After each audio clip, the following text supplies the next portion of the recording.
ناخن پالش جو عام طور پر عورتیں لگاتی ہیں، پیر کے ناخنوں کو، ہاتھ کے ناخنوں کو پالش لگاتی ہیں، وہ وضو اور غسل کو مانع ہیں یا نہیں ہے؟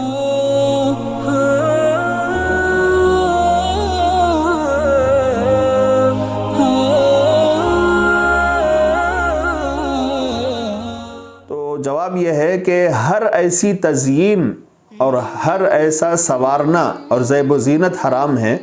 جو شرعی فرائض کی صحت کو مانے ہو، یعنی آڑ بنے، اور جو چیز بدن تک پانی پہنچنے سے مانے ہو، یعنی جو چیز بدن تک پانی پہنچنے میں آڑ بنتی ہو، اس کی موجودگی میں وضو اور غسل صحیح نہیں ہوتا۔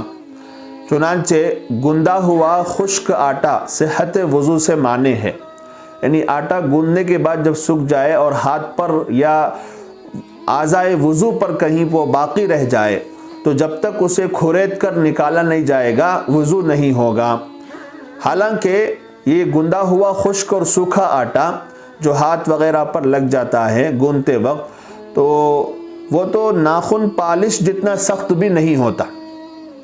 اس لیے وضو اور غسل کی صحت کے لیے ناخن پالش کا نکالنا بہت ضروری ہے۔ اور اگر کوئی عورت بغیر ناخن پالش نکالے کے